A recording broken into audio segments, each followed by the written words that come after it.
a ton of work collecting and archiving UFO sightings that have occurred around the United States and probably around the world. In about a week, he will be celebrating 10 years of running the National UFO Reporting Center.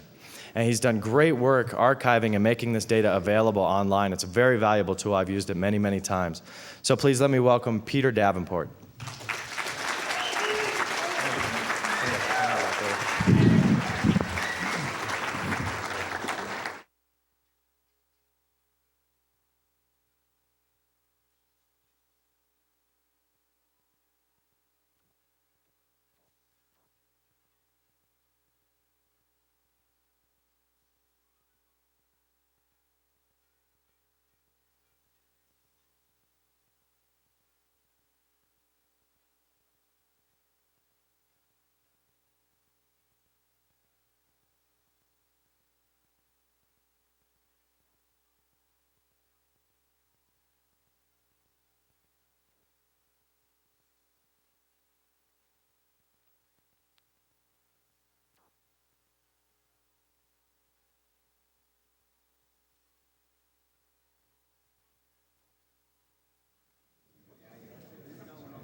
Testing 1, 2, 3, 4.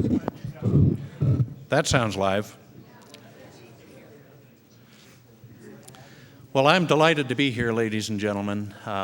It is a true honor to have been invited to come to a MUFON Symposium. This is the first time I've ever spoken at a symposium. I've attended many, but I am delighted. I express my gratitude to John Schuessler for having extended the invitation, and my gratitude to all of you for having taken the time and a portion of your treasury to get here.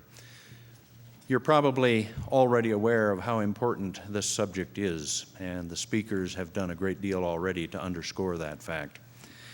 When John called me back in February, I was at first delighted, and then the anxiety started settling in, because for a symposium like this, you like to present something that is all new, something that is fresh. I've presented many, many symposia or speeches before in which I've used a lot of the same material, but what you're going to see today is an all-new presentation. In point of fact, it's not just one presentation, but rather two. When I was anguishing over what I should do, I finally hit upon the realization that what I should do is a combined program. And I said, no, not combined, it's a hybrid program. After all, that would be the perfect line. Who could complain about a hybrid program at a MUFON Symposium? In any event, I have a great deal of material that I would like to share with all of you in the next 60 minutes or so. Not only 10 years of having collected UFO reports, but about 9.5 years of a project about which most of you probably know next to nothing. You're not getting fresh? I'm glad, Bob. Thank you. Can you hear me now? Testing 1, 2, 3, 4. There we are. Let's have a round of applause for the AV people in the back, huh? They do a great job. So I have essentially 10 years of having collected UFO reports and 9.5 years of work that I've done on a project. The first half of my program, about 30 minutes or so, I'm going to devote to talking about some of the more dramatic cases that have been reported to our center. Many of them you may have heard on various radio programs that I've appeared on. Art Bell, George Norrie, Jeff Rentz. I've done many, many programs with them and on the subject of ufology. In fact, I don't know where we would be today with regard to getting the word out to a large number of people were it not for those radio talk show hosts. And I think those people who've taken such a brave position on this deserve a round of applause for jobs well done.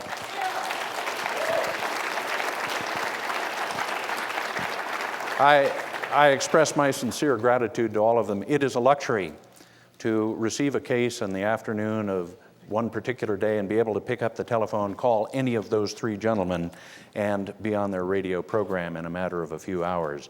This is one of the greatest advances we've made in ufology in a long time. The second half of my talk, and I'm going to call for a volunteer here. In fact, I know Bill and Linda Murphy are here. Bill has a booming voice. I'm going to talk for about 30 minutes, Bill, and if you're here, I'd like to have you boom out in about 30 minutes. Say, Peter, it's enough of the cases. Let's get on with the real portion, the second half of your program. So if Bill's here, he could do that. If he's not here, Bev Trout, somebody keep time for me. I have a clock up here, but sometimes I lose track of time as I get into some of these cases.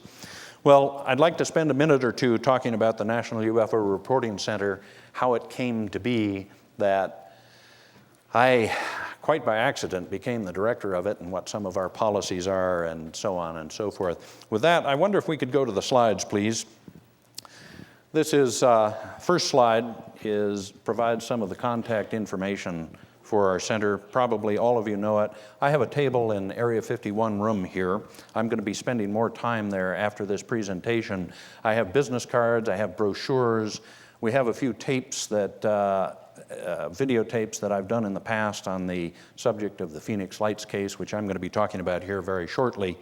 And come and talk to me if you have any questions or if you'd like more information, because I'm going to be going through these slides fairly lickety-split, at least during the first half of this presentation. Well, a few slides on my background. That used to be home for me. And anybody who's been to Africa knows where that is. That's East Africa. This is Ethiopia, where I lived about 41 and 42 years ago. That's what home looked like for me.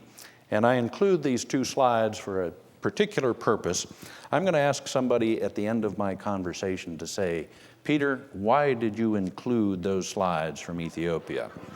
Because they are part of a lesson for all of us, and I will share what I feel that lesson is at the end of my conversation. So if you could help me remember to close with a comment on Ethiopia, I would be most grateful.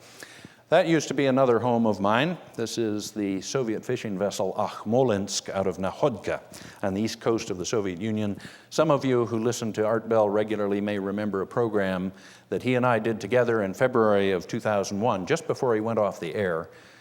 He had me on for 4 hours, and I had this magnificent UFO presentation ready to go with audio clips and points to be made and so on and so forth. And suddenly he discovered that I had spent some time aboard a Soviet vessel as a scientist. I was a fisheries observer, being a fisheries grad student at the time at the University of Washington. That's a somewhat younger Peter B. Davenport back in the days when I was wearing a mustache. That's an article, thank you. It's an article that was done in the Kodiak Daily Mirror, the local newspaper up in Kodiak, Alaska, before I went out. And that is the 4th of July, 1976. If any of you knew what my political predisposition is, you would recognize the irony of my having been aboard a Soviet fishing vessel on the 4th of July, 1976, our bicentennial. But 13 days later, I had some difficulty with the captain and some of the officers. They put me under arrest. They said, Peter, you're not going to get off this boat alive.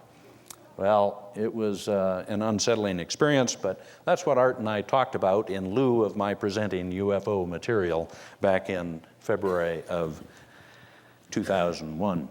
Well, my interest in UFOs started very early. I saw a UFO on the outskirts of St. Louis, right by the St. Louis airport, when I was a lad of 6. I believe it was the summer of 1954. If anybody would like to read my rendition of that sighting, and it was a doozy.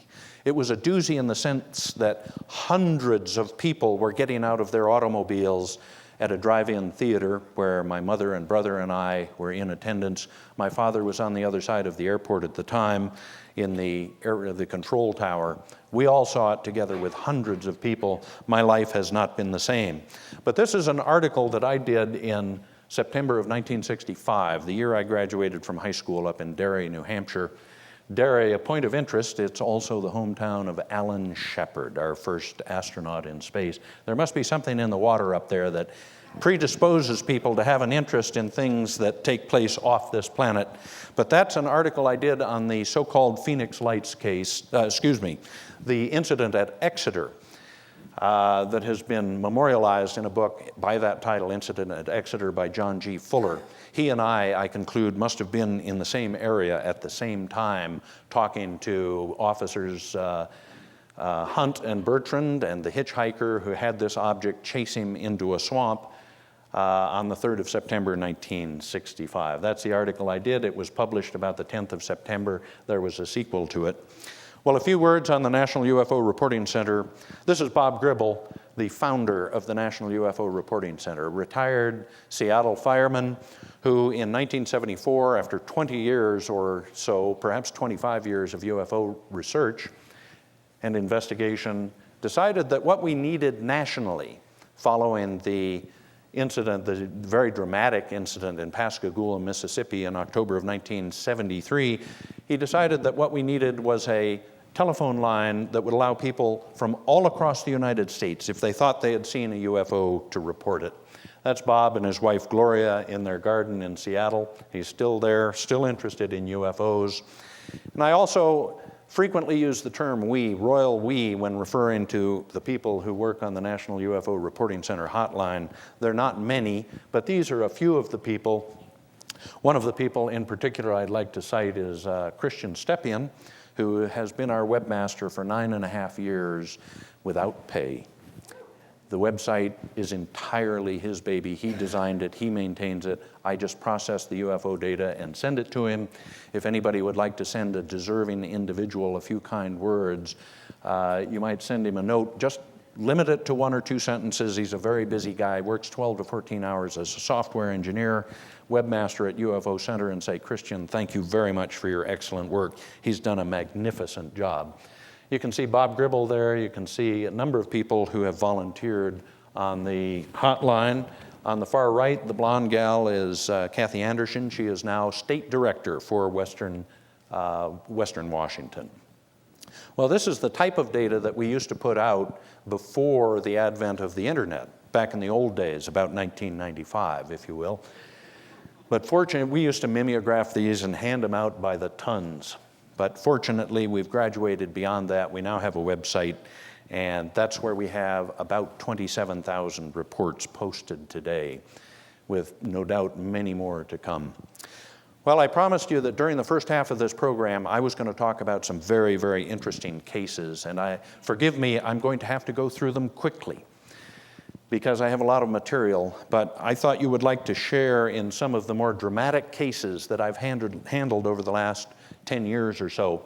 This is a case from March 15th, 1995. And as I go through these cases to help you keep temporal track of where we are, they go from the oldest cases to the most recent cases.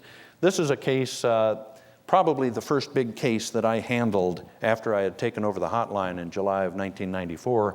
We call it the Ides of March case, March 15th, 1995. In fact, Dave Marler, current state director from Illinois, was very instrumental in investigating this in depth when he was a volunteer with the Action UFO group out of St. Louis. They did an absolutely superlative job of investigating what had happened. This, in a word, I will summarize just briefly what happened. The first report I received was from Vienna, Virginia, very near the capital. A retired United Airlines captain who had just gone to the airport to pick up his daughter, who also was a senior captain with United Airlines, were driving home. They were driving to the west on Old Chain Bridge Road, and suddenly a blue-green streak of light came down out of the sky directly ahead of them so fast, and it was so dramatic, and it lit up the area so brightly that both of them admitted to me over the telephone that they instantly braced, assuming that this was an airliner coming down out of the sky, and it was about to hit the ground with a tremendous explosion. But in point of fact, it didn't hit the ground. It must have leveled out, and in the subsequent 15 or 20 minutes, that object that was seen here, or one like it, was reported from all of these towns and all of these states you see indicated in yellow. And let me show you what it looks like. It was about the size, people estimated, about the size of a Volkswagen van, a Volkswagen bus. It was shaped like an egg, green and yellow in color. I was just talking to Dave Marler and one of the other individuals who investigated this case, and they said, yep, that's what was reported to us. There was one gentleman, Dave just reported to me, gentleman standing in a hothouse. He could see this very, very clearly, and it maneuvered and jinked and turned suddenly. It was not a meteor. It was not an aircraft. And the people who saw it, including police out in the state of Missouri, were absolutely flabbergasted by it. The last report we received about it was Jackson, Tennessee. Other people, we were told, down in Florida also saw it and reported it. That's what it looked like, a dramatic case. Next case, and in a moment, I'm going to play some audio clips that go with this slide. This is on the 25th of August, 1995. It's about 40 minutes past midnight. What happened, very, very dramatic case. An object, and you're going to see that object in a few minutes on videotape. It was captured by a news team. An object slashed down across Ontario province in Canada. We conclude that it must have crossed Lake Erie because within a matter of seconds, it was being reported from western Pennsylvania. People from Adamsville, Edinburgh, Pittsburgh, Greensburg, Bedford, New Bedford, many witnesses to this, even though it was 40 minutes past midnight on a Monday morning. And people as far west as West Cleveland, people as far east as New York City saw this object. I'm often asked, well, how do you distinguish a bona fide UFO report from a hoax or a case of mistaken identity? In a second, when we play 2 audio clips from witnesses who called the hotline just 5 minutes or so after this event, I think you'll be able to tell how we are able to distinguish those two. With that, I wonder if we could go to the first audio tape, please, and play 2 audio clips back to back. In the car, and we were getting ready to pull out of the driveway, and all of a sudden I heard my mom say, "Look at that," and I looked up in the sky, and the entire sky was like a light blue, like daytime. Yeah. And the entire sky turned really light-colored blue, and all of a sudden this big white, a big ball of white light, and behind it was like this orange flame stuff. And it just shot across the sky like really fast, and then all of a sudden it disappeared. It even had a sound to it. It kind of like bing, like that, and then it just died out. Yeah. Okay. But it lit up the entire sky. What time did this occur? This just happened like 5 minutes ago. Oh. It was like 12:40 our time. Mom says about 10 seconds. It was going from north to south. Second cut. Approximately 5 minutes Cleveland. ago, I saw what looked like a nuclear explosion in the sky. I mean, it lit up the whole neighborhood. More than one flash. The size of it was so great that it was, it was blinding. I thought for sure that it was a nuclear bomb explosion. Yes. It lasted maybe 2 seconds. Flashes. Like a small one, then it got brighter and brighter. Grew into what to me looked like a nuclear warhead that exploded in the sky. Cut, please.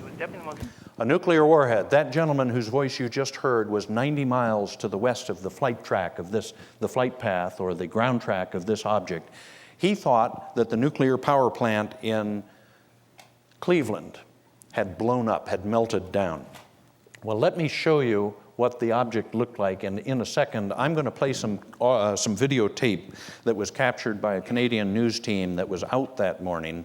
And they saw this object go over their head and were quick enough to capture it. In point of fact, the object is reported to have stopped over southern Pennsylvania. And I would like to show you what it looked like when it went over Ontario and Lake Erie. And there are 3 things that I'd like you to look for in particular. One is how perfectly round the object is. People after the fact, particularly authorities, tried to make it out to be some kind of meteor, a meteor. In fact, they called it a meteor shower. One object and they call it a shower. Number 2, I'd invite you to focus your attention at the 5:30 position of the object you're about to see on video and watch for a tiny little speck of light that streaks up to the main body as the main object as it's streaking to the south behind the clouds. With that, could we go to the first video, please?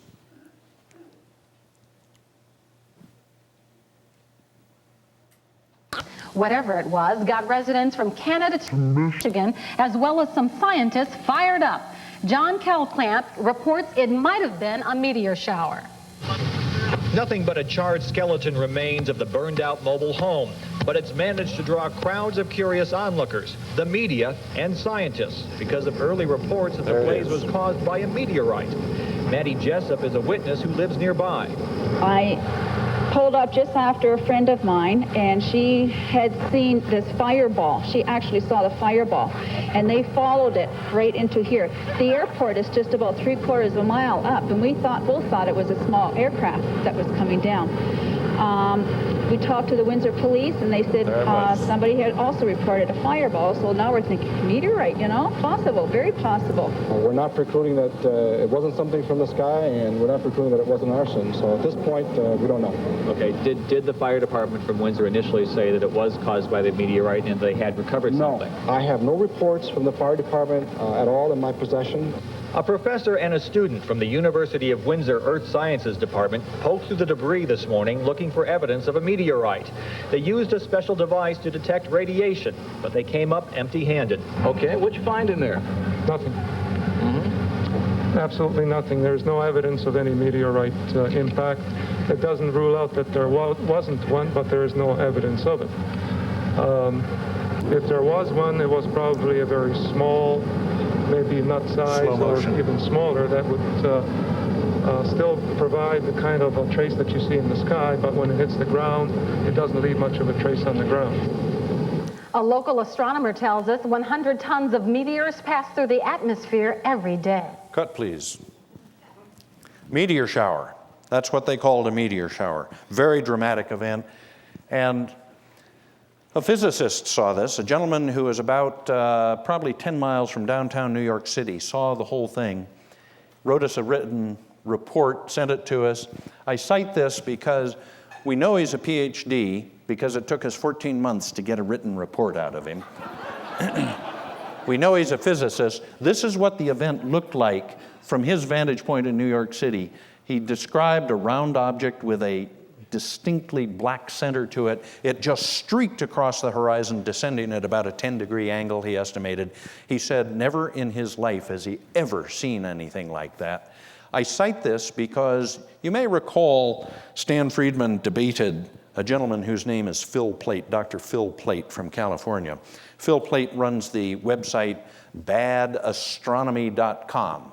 Phil Plait has taken the position that no credible astronomers ever see UFOs. Indeed, that's not the case. I wrote him an email about 3 or 4 weeks ago saying, "Dear Dr. Plait, I appreciate your position on this, but if you would like, I would be happy to send you an abundance of reports that the National UFO Reporting Center has received from astronomers, many of them PhD types. So far, I have yet to hear back in response to 2 messages I've sent him now. My experience with him is the same that Stan Friedman's apparently has been." Next case. About 3 months after that fireball went over Pennsylvania, we had a very dramatic event over the northeastern United States. We call it the rendezvous, the New England rendezvous. In brief, what happened was there was a rendezvous of 2 groups of UFOs. The first one just screeched down the coast of New England, went from Maine down to New Jersey, we estimate in about 20 seconds. What I didn't know until many days later, and one of the agencies that reported this incident was Boston, FAA Boston Center, based in Nashua, New Hampshire.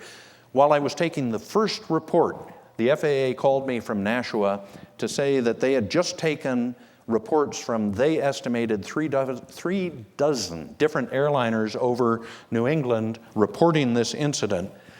Well, what I didn't know until 3 or 4 days later is that at the moment this was occurring, there were 5 tiny little red objects that were orbiting around a mountaintop in Orange, Vermont. Scared the living daylights out of a woman who had a mountaintop farm on that mountain. And suddenly, as she was driving up her driveway to return home to hubby and the kids and animals, one of those objects suddenly lifted off the ground in the back 40 acres of her farm and streaked up and joined the others. It scared her so badly, she left hubby and the kids and the animals up on the mountaintop farm. She drove back down to the main highway to get one of her neighbors, to have the neighbors look at this, see if they could identify it, perhaps give her some comfort.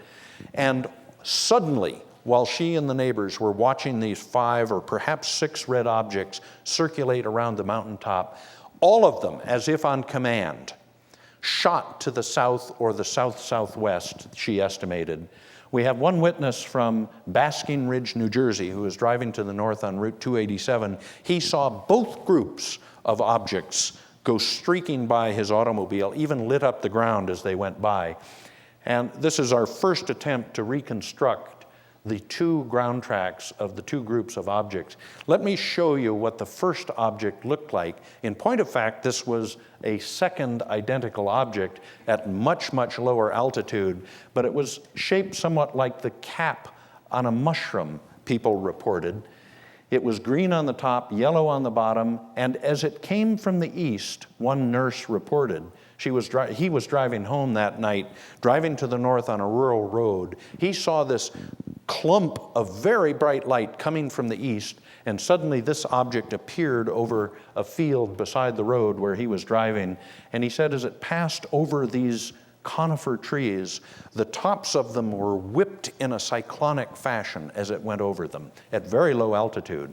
This is about 20 minutes after the first object had gone down the coast of Maine. Went, by the way, right over Kennebunkport, the summer home of the Bush family, an area I've been to on many occasions. This is a case that I include only because it happened so close to where we are sitting, Lakewood, Colorado, home of MUFON. This was February 6th, 1996, I believe it was. A retired U.S. Air Force pilot, I believe he was a pilot, was watching an aircraft fly out of Stapleton Airport, and he was flabbergasted to see a little disc with a shark bite out of the front edge of it, he said, streak up to that airliner, and he thought it was going to be a collision. It was moving, he estimated from his experience, I believe as a pilot again, at 500 knots closing velocity on that airliner. At the last instant, it flipped around the aft end of the airliner, got to the far side of the airliner from his vantage point. It flipped its nose up, so now he's looking at the dorsal side, the back side of this object, and it accelerated to 3 times, he estimated, the velocity of the closing velocity and streaked up into the sky out of sight. The whole incident lasted probably 5 or 10 seconds. That's what he saw. That's his drawing. The reason I know he's a pilot is because pilots traditionally submit drawings like this, fairly primitive. I know I can say that. I'm a commercial pilot. I hold such a rating myself, and I can't draw worth a damn. Well, I'm going to streak through some of these cases. November 14th, 1997, we had an incident over the Pacific Northwest that caused the U.S. Air Force to declare that it was a Soviet rocket booster that had re-entered the atmosphere, and it had flown to the west and plopped down in the Pacific Ocean. Unfortunately, they had it going just the opposite direction because it was flying to the northeast. And this is what the formation of objects looked like, as provided to us by a former U.S. Marine Corps observer. Trained as an observer, he was camped in Olympic National Park out on the Olympic Peninsula, and this is what he saw go directly over his head while he was camping this Friday night. He said, "Peter, it was the most amazing thing I've ever seen in my life." He described how these 7 objects were perfectly round. He also, and this is his actual drawing, he also described very eloquently, and I grilled him on this point, how the sparks that flowed off these things came from not the nose, as you would expect, with re-entering space debris, but rather from the tail of each one of these. 2 of these objects were maneuvering all over the formation. He said it's almost as if they were command ships of this formation. This is an artist's conception artist's rendition using that witness's actual drawing, actual painting, and was very dramatic. Within 2 minutes, we got another report from Sandpoint, Idaho, about perhaps 225 miles to the east of Seattle. This is submitted by Mrs. Marty Kellogg. She saw 6 or perhaps 7 objects, she was unsure about the number, hovering motionless against a range of mountains. They were below the horizon. And she said one of them was very peculiar. She said it seemed to be maneuvering all around the formation of other craft. She included a circle to simulate the moon. This will give you some idea of how large these objects appeared to be to her and her son as they hovered against the mountain backdrop for approximately 2 minutes, she estimated. Next case, very dramatic case. This occurred on April 22nd, 1998. An object, and I'm going to summarize this case to get through it very quickly. The object was first seen by a former Canadian Air Force pilot, a CF-104 pilot, who did not believe in UFOs. In fact, we happen to know from conversations with his daughter that he was rabidly opposed to the notion of UFOs. We know that because his daughter was very intrigued in the subject. It was she, not he, who initially called us to report to us that this gentleman had been witness to something that was so dramatic from his vantage point in his car as he was driving down to Vancouver that it caused him to turn around, drive back to Whistler, drive to his daughter's apartment, and knock on her door and say, "Honey, I've just seen my first UFO." Let me describe to you what this object did, and then I will show you what it looked like. Started up in Whistler, BC. It streaked down to the Seattle area, and it hovered directly over an airport. We know that because there was a young fellow there with his mother who had just taken a flight lesson, and they both saw it. It hovered for several seconds. It suddenly began to descend slowly, and then like a marble being shot out of a slingshot, it shot to the south or southwest or south-southwest, and it went directly over the nuclear weapons storage bunkers at Bangor Submarine Base, one of the most heavily defended military facilities on the West Coast. After it passed over those, and it was witnessed by a US Navy engineer, he had worked at that base for 30 years as a software engineer. You will see his computer graphic here just in a moment, but let me complete what this object is reported to have done. After it passed over Bangor Submarine Base, which is about 20 miles to the west of Seattle, it streaked down, it accelerated again and streaked down to the vicinity of Portland. It turned to the east, thank you, turned to the east. It hovered over Interstate 5, and it cast a Kelly green light over the entire highway. People were absolutely terrified to see this thing hovering above their cars as they drove under it. It suddenly shot to the east, and the last witness we received a report from was a deputy sheriff in the Yakima, Washington Sheriff's Office. He said it was distinctly going from south to north. So an object that covered approximately 500 miles in under 10 minutes, including 2 full stops and slowing along the way. I've just been informed I have 30 minutes remaining, so let me streak through some of these slides. That's what the object looked like. According to the Navy engineer, he sat down at his computer, he's a computer engineer, and immediately drew what he had just seen. He estimated it was a disk about 70 feet in diameter, and the center of it was pitch black, he said. It was like looking into the darkest part of space, and the outer 2/3 looked like white fluorescent light. Well, let me go through some of these important cases very briefly, and then I'm going to move on to the second half of my presentation, which really, I believe, is the more important of the two. You've heard of the Great Phoenix Lights event, March 13th, 1997. I was invited on Art Bell that night and on many subsequent nights to talk about this one. In a moment, I would like to play the second audio clip from one of the witnesses. This is one of the written reports that we received from Henderson, Nevada, southeast neighborhood of Las Vegas. Not a sophisticated report by any means, but it tells us where the incident started. In point of fact, the Phoenix Lights case began over Henderson, over Nevada, not over Arizona. Yet another report we received back then. This is what the object first looked like. 5 yellow lights in a phalanx or V-shaped arrangement. Within a matter of a few minutes, perhaps even seconds. This is what Tim Lee and his wife Barbara, their son Robert, reported. Tim Lee sent me a 20-page typewritten report describing the fine detail of how this object looked to him and his wife and their son as it passed overhead. A dramatic and immense object. To give you some idea of how large these objects were, and there were certainly more than one, maybe more than 2. This object we estimate to have been between 1 and 2 miles in diameter.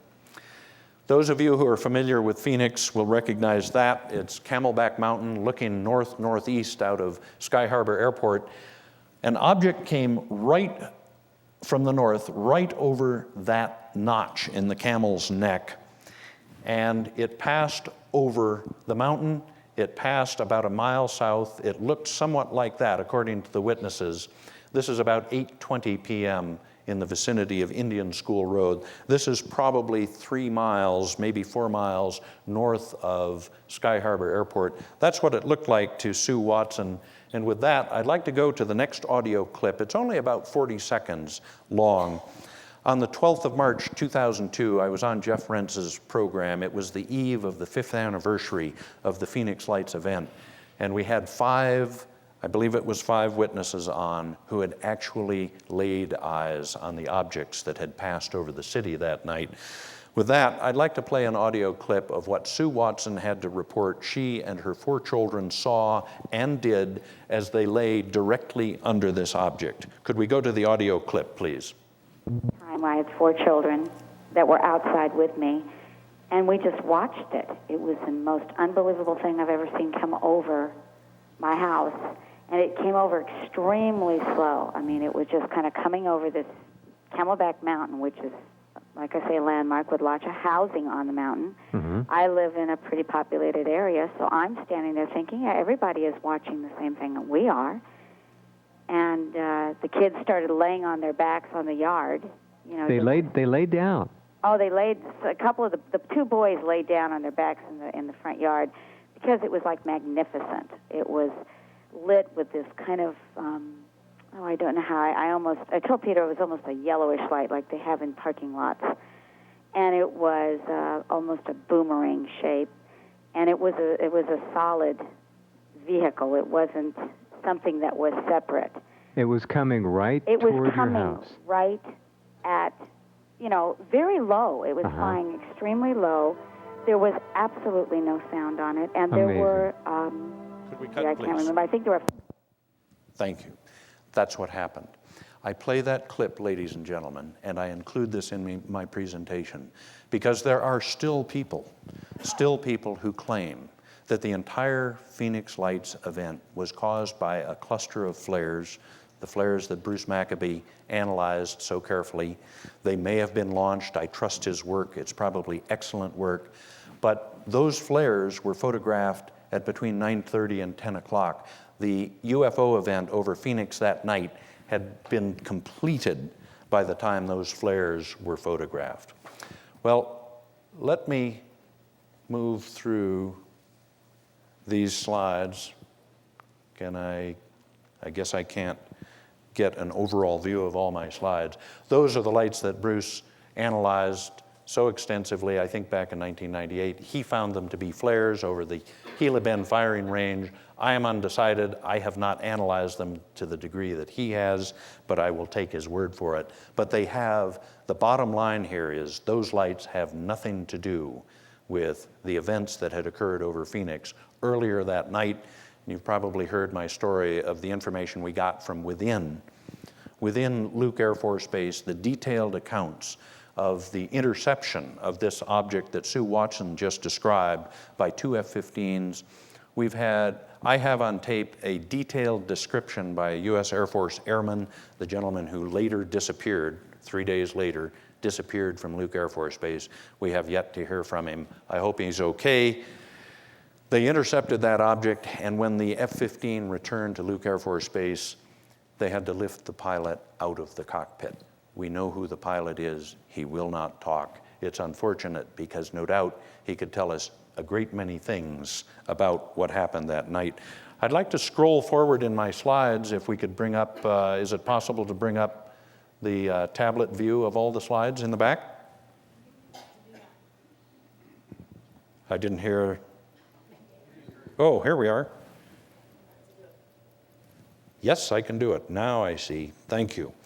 I'm going to scroll through these very quickly and highlight some of the more interesting cases that we've had. I was amused to see Grant Cameron last hour play that advertisement showing the bison being lifted out of his group of 3 by a disc, because virtually the same thing occurred in Washington State back in February of 1999. 14 witnesses. It would stand up in any court of law. 14 witnesses saw a disc move towards a herd of elk and lift one of them out of the forest, fly off with it. We later found that elk. Here are some. Bob Fairfax, who is the current Director of Investigations for MUFON in the state of Washington. I used to occupy that role. We went out and investigated this case. We found the elk, and what we think was the elk, there was not a wound on it. Ruben Uriarty and Bob followed up with a second investigation, interviewed the forestry workers who had seen this thing, who reported it to us. It was a dramatic case. If anybody's interested in getting more information about it, collar Ruben and ask him to give some more details on what it was that they found there. With that, one other case I would like to close on, the Todd Seas case. 23 months ago, a gentleman disappeared in Northumberland County, Pennsylvania. He went out at 5 o'clock in the morning on Sunday, the 4th of August, 2002, and he disappeared. His wife called the authorities. They mounted a search for the gentleman, involved, I think, approximately 200 personnel on foot, with dogs, on vehicles, on horseback, and in helicopters. They didn't find him that day, but they did find his vehicle, and they found his outer clothing stacked on the vehicle. They also found his boots some 60 feet up in a tree, tangled in the top branches of the tree. The reason this case is so interesting is that we had received a report from people who regrettably elected to remain anonymous, indicating to us that they allegedly had seen a disc hovering over this mountain with a shaft of light leading down from the disc to the top of the mountain, and a man's body being moved up through that shaft of light. The reason all of that is so interesting is on the next day, the 5th of August, 1995, the man's son, age 19, found his father's remains, but the remains were so mutilated that not even the son could identify them as having been the body of his father, of his late father. Very interesting case. I've talked to the state director in Pennsylvania about this case. I've encouraged him to get even more information than what we already have, whether it is an alien-related human mutilation or not. We have no idea at this time, and that is because the authorities sealed all of the information. They sealed the autopsy results. They did take photographs during the autopsy, but I've been told that nobody outside the federal government will ever see them. They returned the remains of the decedent to the family, to the loved ones, but the loved ones, the family members, were instructed not to open the casket. They would not be allowed to view the remains. Whether this is a UFO-related case, an alien-related case or not, I have no way of knowing at this point. We just do not have access to the information that we need to determine that. With that, I'd like to move on to the second portion of my presentation, and I think I have enough time to convey to you the essence of what I want to talk about today. In January of 1995, it occurred to me that eyewitness reports are really not very strong. As interesting as they are, as fascinating as some of them are, it is not really conclusive evidence for many people. I argued what we needed is some technique that will allow us to remotely detect UFOs when they're in the near-Earth environment. And with that, I would like to go to the last video I have, which is a graphic illustration. It is a simulation of the difference between the type of radar that all of us have been accustomed to for the last 70 or 80 years and a new type of radar that is being developed. A revolution is taking place in the field of radar. There's a transition from active radar to what is called passive radar. With that, could we please go to the videotape, and I would like to illustrate to you the difference between active and passive. Can you douse the slide, please? There we are. This is the radar that we're all accustomed to, a tower with a transmitter, a receiver. That was at Scott Air Force Base. Here's a simulation. We all know what radar is.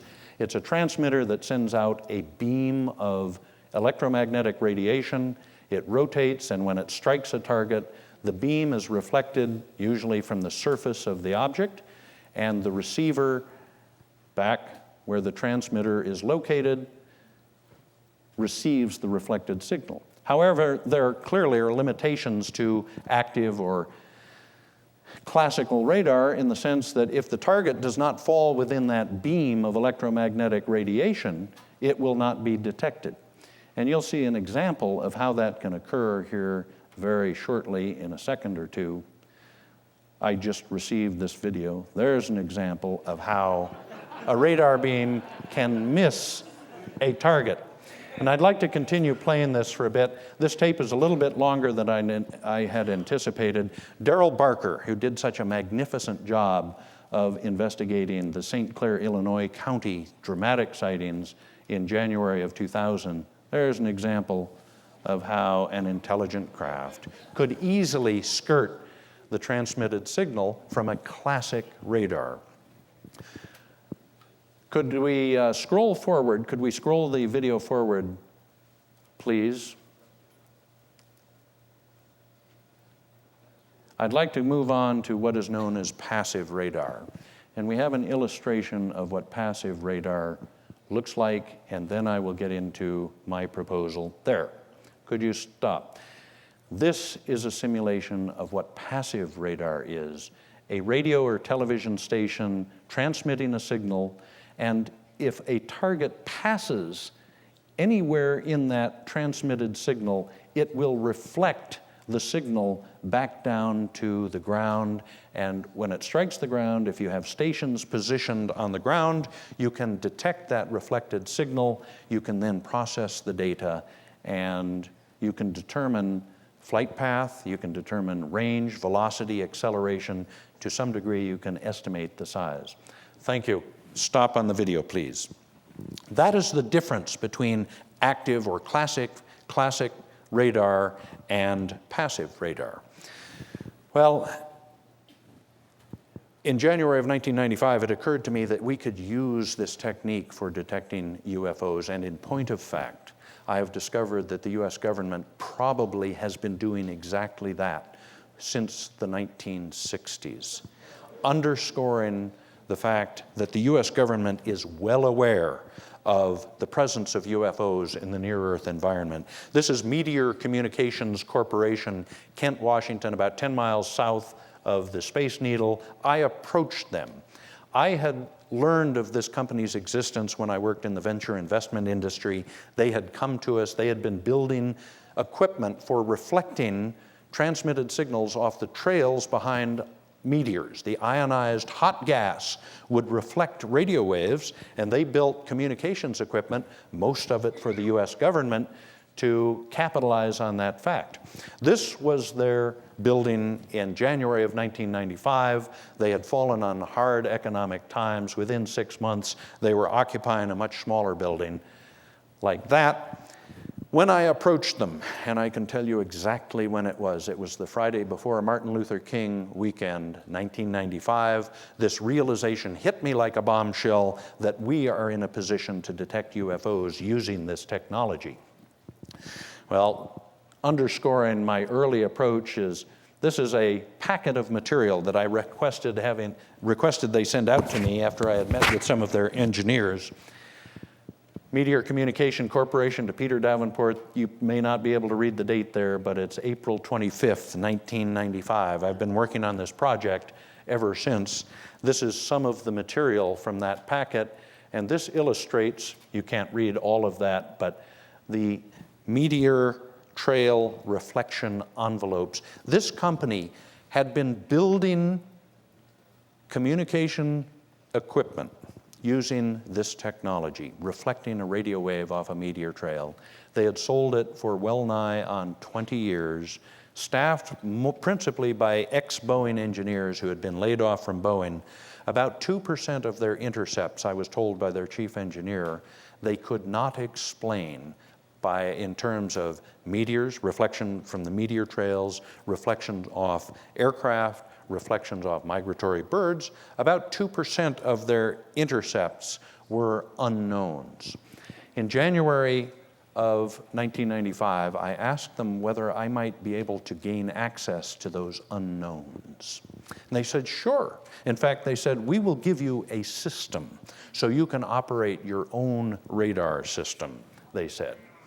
Well, within 2 weeks, they'd done 180, and they didn't know what I was talking about.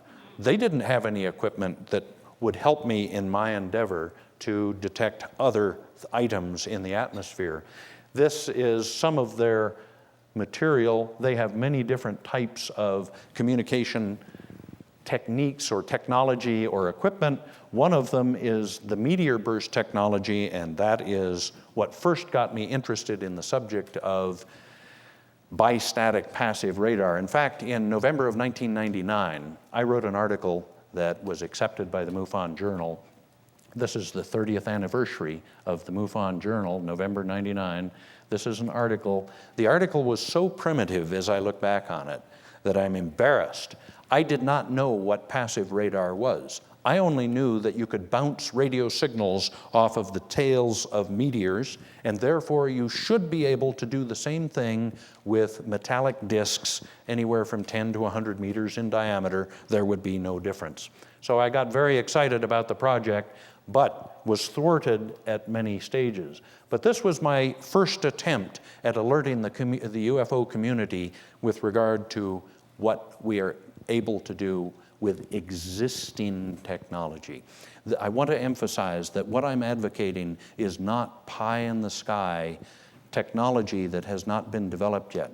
This is technology that was up and running in 1975. All we have to do is adapt it. Well, in point of fact, this concept of bouncing radio signals off objects in space is not a new one. Anybody who is my age or older will recognize that as being Echo 1. Back in, I believe, 1960, that balloon, that metallic-coated balloon, was launched by NASA, and it orbited the Earth. I remember as a kid in St. Louis going out with great anticipation to see Echo 1 pass overhead. It was thrilling, and I still get the same thrill from watching satellites pass overhead. In point of fact, a stamp was done illustrating or dedicated to the Echo program, and I include it to show how this stamp indicates how radio signals are being bounced off the Echo satellite, underscoring the fact that this is not a new technology. These are documents that I obtained from thanks to Jim Klotz, involved with the Computer UFO Network, CUFON.org up in Seattle. As early as the late 1960s and 1970s, the US government was addressing the possibility of constructing passive radar systems for protecting the United States from missiles and intruding aircraft. You can see at one time they were classified, I presume. The classifications have been obliterated because they're now unclassified. This is from 1970. There were several seminars that summer to address the issue of passive radar. In point of fact, passive radar is not by any means passé.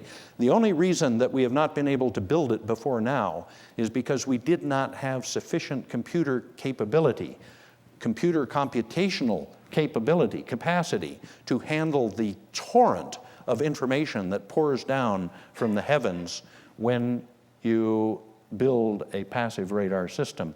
This is taken from a website dedicated to, 5 minutes, thank you, dedicated to a symposium that was held at the University of Washington in October of year 2003.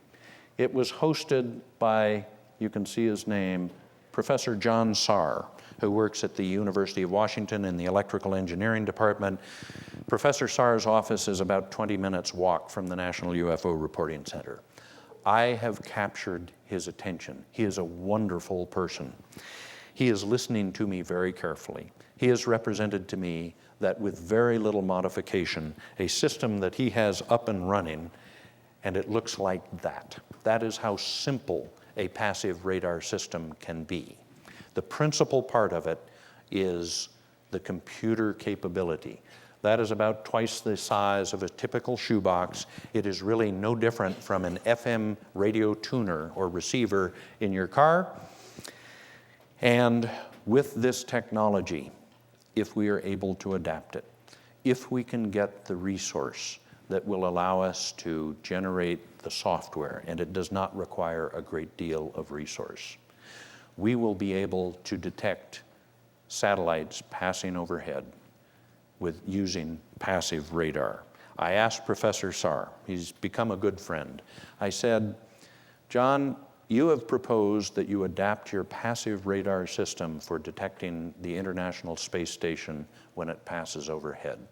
My question, John, is if you can do that, and you've stated to me that it's a virtual certainty, is there any reason that we could not adapt it to detect UFOs in the near-Earth environment?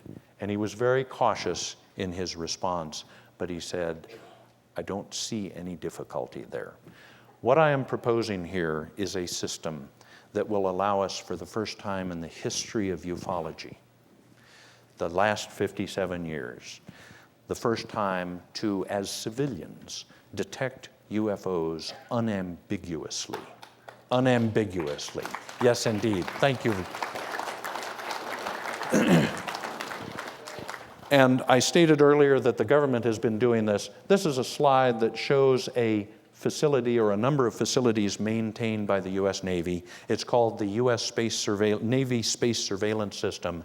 This is what they use for tracking everything that orbits the planet Earth. They have a series of transmitters and receivers. This is one of the transmitters in Lake Kickapoo, Texas. It pumps out a ferociously powerful radio signal, which they detect if it's reflected by anything in the atmosphere, anything out to a distance of 15,000 nautical miles. The system detects it. That's what a station looks like. That's what one of their transmitters and receiver arrays looks like. That extends a mile away from the straight line along which these facilities are located. And to give you some graphic idea of what the transmitted signal looks like, it's like a fan of radiation that goes out to eternity. And when anything flies through that electromagnetic radiation, which is generated upwards by the Navy facility, that is what you would expect to see. With that, I think I'm going to call it quits on the slide. If we could have the lights up, please. I'm going to make a few concluding statements. About the what, sir? I'm going to make a point. Thank you for reminding me. It is a point that I want to make. Again, I am delighted to have been invited here. I am extremely pleased to have an opportunity to present this information to you because it is a landmark event, in my opinion. It is a landmark event in the sense that in the future, we will be able to record the presence of these things we call UFOs in the near-Earth environment, to give you some flavor of how far out we can reach to detect a disk 10 meters in diameter. We believe easily we can go out 250,000 miles from the surface of the Earth and detect and distinguish UFOs from other objects. You've heard John Schuessler talk about cooperation. Indeed, One of the greatest things that's happened to MUFON is John's taking over the reins. He's an absolute prince of a guy. He's been a delight to work with. We cooperate very closely. This is what, in my closing remarks, I would like to just say the following. It appears that within months or certainly a year or so, if we get enough resource, if we get enough cooperation from the scientific community, we will be able to build a series of passive radar systems, which with 2 or 3 or 4 stations, each of which will cost less than $5,000. We will be able to detect a UFO anywhere in the near-Earth environment over the United States. I commit myself to cooperation with the other UFO organizations. If we get this system up and running, it will be a trivial matter to build other systems, turn them over to other individuals. What I anticipate we will be able to have is a system to detect UFOs. We will feed the data from all sources into one website, at which point the American people will be able to see with their own eyes what is going on over their heads that their government is lying to them about. That is what I'm dedicated to, and perhaps at another symposium I will be able to apprise you of the successes we've had. With that, I close by expressing my gratitude to John Schuessler and MUFON, all of the state directors, all of the personnel, all of the volunteers, and to all of you, ladies and gentlemen, who have taken a bit of your time and a bit of your treasury to be here, because if we don't have the press on our side, and if we have a government lying to us, it is these gatherings which are so immensely important. My last comment is, in my opinion, we are to ufology what the Minutemen were to the foundation of our country. Thank you very much.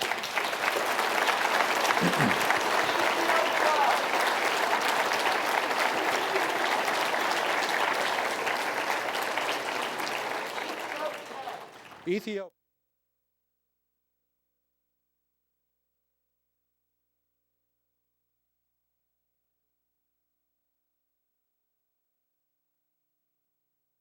Organize their efforts to thwart the efforts of the predators.